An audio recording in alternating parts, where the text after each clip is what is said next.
चांदनी लोक और भविष्य की छाया। चांदनी लोक एक जादुई दुनिया जो बादलों से ऊपर चांदनी की रोशनी में तैरती रहती है। क्रिस्टल के महल, चांदी की पुलें और रंग बिरंगे फूलों से सजी ये दुनिया किसी सपना लगती है। चारों ओर परियां हवा में उड़ती हैं, उनके पंख रेशमी चमकते हुए और हर उड़ान के साथ जादू बिखेरते हैं। झीलें चांद की रोशनी में चमक रही हैं और हर कोना शांति और सौंदर्य से भरा है। रोशनी वेला का दरबार। राजमहल के भीतर रोशनी वेला, चांदनी लोक की रानी, अपने सिंहासन पर खड़ी है। उनका व्यक्तित्व तेजस्वी है, जैसे चांदनी का सजीव रूप। उनके पंखों से प्रकाश निकलता है और उनकी आंखों में सैकड़ों सालों का ज्ञान झलकता है। चारों ओर उनके दरबारी परियां उन्हें सम्मानपूर्वक देख रही हैं। एलिना का परिचय। बाग में एक छोटी परी बैठी है, एलिना। उसके पंख गुलाबी और बैंगनी रंग के हैं, जो हल्के हल्के चमकते हैं। उसके हाथ में एक चमकता हुआ फूल है और उसकी आंखों में कल्पनाओं की चमक। वह स्वभाव से चंचल लेकिन दिल से बहुत जिज्ञासु है। परियों का नृत्य। एक रात बाग में परियां चांदनी में झूम रही होती हैं। हवा में नाचती हुई परियां अपने पीछे सुनहरी रेखाएं छोड़ती हैं। आसमान में लटके जादुई लालटेनें झिलमिला रही हैं। एलिना इस दृश्य को आश्चर्य से देख रही है। वह ताली बजाती है, खिलखिलाती है। उसके दिल में एक नई भावना जन्म ले रही है। क्या मैं भी कभी इन सब जैसी बन सकती हूँ? एलिना को सपना आता है। रात को एलिना जब सोती है, उसे एक भयावह सपना आता है। चांदनी लोक अंधेरे में डूबता जा रहा है। रोशनी वेला पत्थर में बदल जाती है, दीपक बुझ जाता है और आकाश काला पड़ जाता है। वह डर से कांप जाती है। सुबह होते ही एलिना दौड़कर महल जाती है। वह रानी को सपना बताती है। पहले तो सब परियां उसकी बातों पर हंसती हैं, लेकिन रानी वेला गंभीर हो जाती है। वो कहती है, सपनों में छिपे संकेत अक्सर सच होते हैं। हमें इस बात को हल्के में नहीं लेना चाहिए। रानी रोशनी वेला सभी परियों को चांदनी दीपक की रक्षा का आदेश देती है। ये दीपक चांदनी लोक का हृदय है। वही इसे जीवंत बनाए रखता है। कई परियां मंदिर के चारों ओर घेरा बनाकर रक्षा करने लगती हैं। लुमा की रहस्यमयी झलक। एक कोने में लुमा खड़ी है, सुंदर लेकिन रहस्यमयी परी। उसकी आंखों में गहराई है और उसकी उपस्थिति से प्रकाश भी थोड़ा फीका पड़ जाता है। वह चुपचाप कुछ देख रही है, जैसे वो पहले से सब जानती हो। लुमा का गायब होना।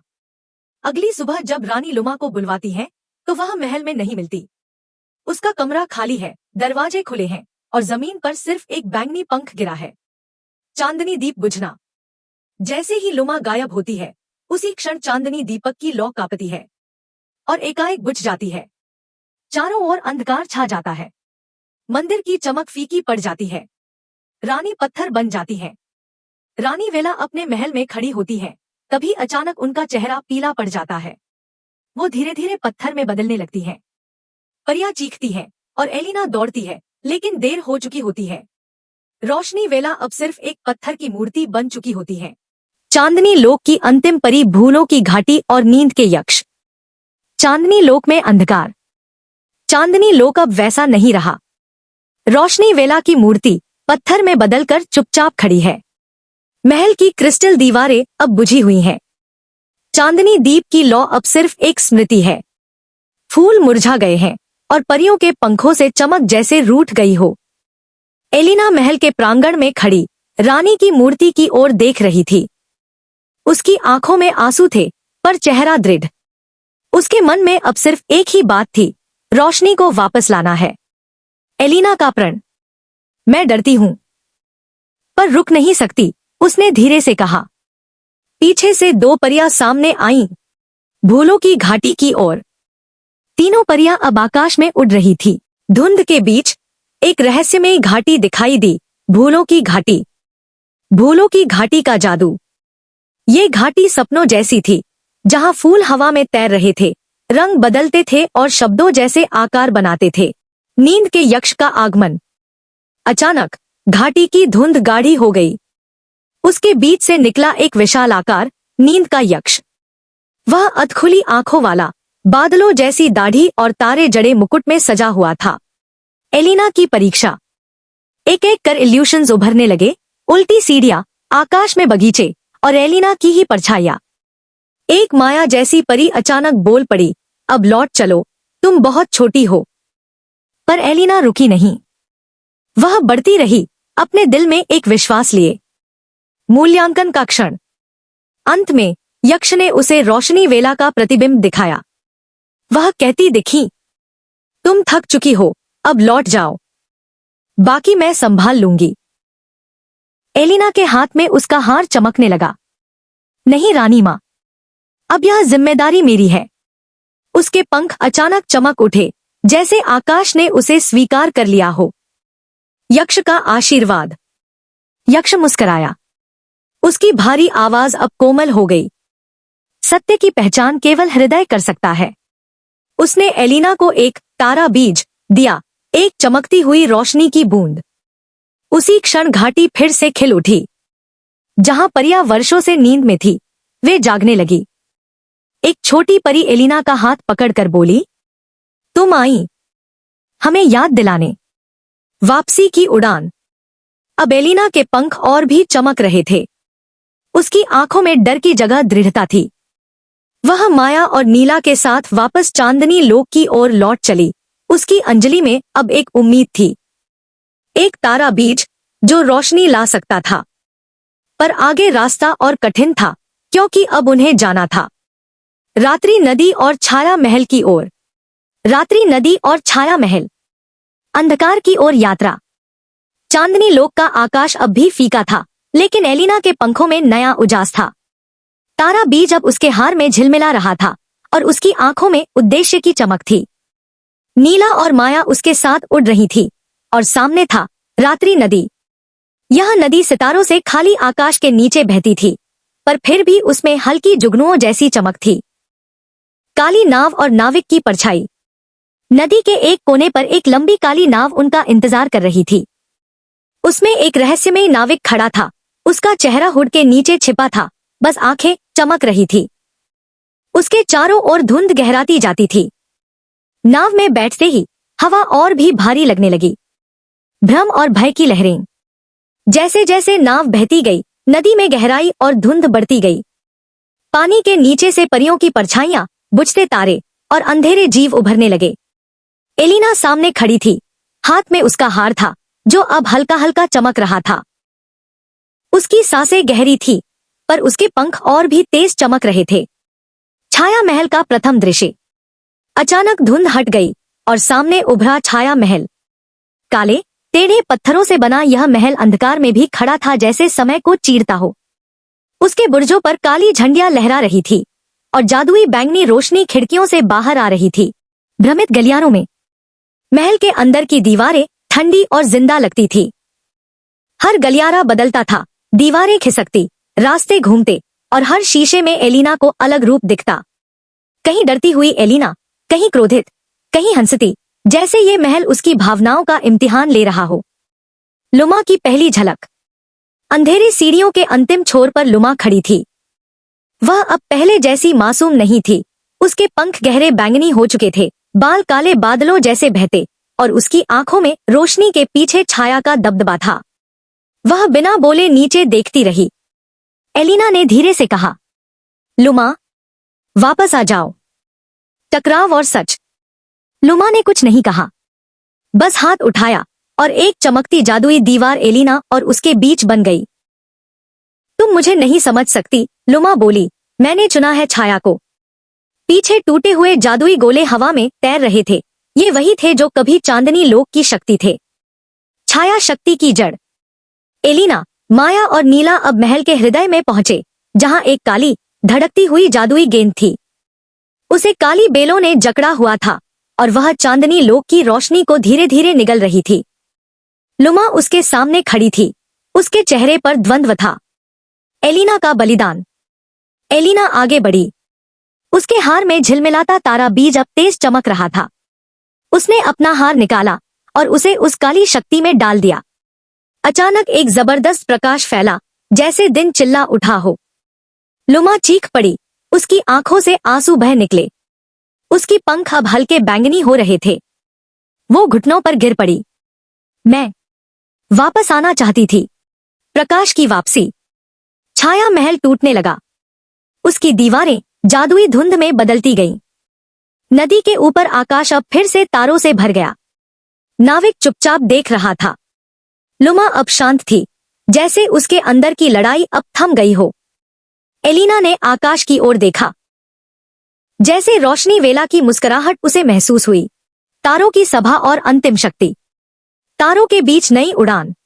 वे सभी एक जादुई आकाशीय सीढ़ी पर चढ़ते गए, जहां तारे हिलते थे, बादलों के बीच चमकती लकीरें थी, और ऊपर आसमान में एक चांदी से बना मंडल चमक रहा था।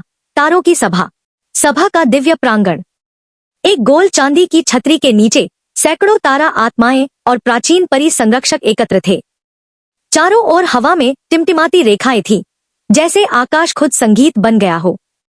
एलिना ने पहली बार देखा आकाश के संरक्षक जिन्हें कभी किसी ने छुआ नहीं था, पर आज वे उसका इंतजार कर रहे थे। एलिना की सत्य कथा। एलिना सभा के बीच पहुंची। उसने अपना हार उठाया और उसमें से प्रकाश की धार निकली। उस प्रकाश में दिखाई दी रोशनी वेला का पत्थर बनना, लुमा का पतन, भूलों की घाटी, और अंत में तारा बीज का बलिदान। सभा मौन थी और आकाश शांत। फिर सबसे बुजुर्ग तारा संरक्षक उठे।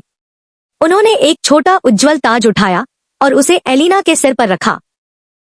उस पल जैसे आकाश मुस्कुरा दिया। प्रकाश की शक्ति। जैसे ही ताज ने एलिना के सिर को छुआ, आसमान से तारा ऊर्जा की नदी उतरी और उसके चारों ओर घूमने लगी। उसकी आंखें चमक उठीं और उसका हार इंद्रधनुष की तरह दमकने लगा। अब तुम हो चांदनी लोक की वास्तविक रक्षक, सभा के एक संरक्षक ने कहा। अंधकार की अंतिम लहर। पर तभी आकाश चीरने लगा। एक विशाल दरार खुली और उसमें से आए छाया प्राणी, जो धुएं और बिजली से बने थे। अंतिम युद्ध। एलिना हवा में उठ गई। उसके पीछे लुमा ने अपनी शक्ति जलाई। अब वह फिर से उजाला बन चुकी थी। माया और नीला अपने जादू से बाण और ढाल बना रही थी। तारा संरक्षक अपने अपने सितारा मंत्र जपते हुए आकाश में नक्षत्र अस्त्र छोड़ने लगे। हर दिशा में प्रकाश और अंधकार की टक्कर हो रही थी। एलिना ने अपने हार की शक्ति को केंद्र में लाकर आकाश को चीर दिया। एक तेज रोशनी सब कुछ ढक गई। शांति का स्पर्श। जब सब कुछ शांत हुआ, एलिना एक सफेद प्रकाश में खड़ी थी। उसके सामने थी रोशनी वेला की आत्मा। तुमने वो कर दिखाया जो कोई नहीं कर सका, रानी ने मुस्कुराते हुए कहा। उन्होंने एलिना के कंधे पर हाथ रखा और उसकी आत्मा में एक अंतिम शक्ति भर दी। वापसी और विजय। आकाश अब फिर से चमकने लगा था।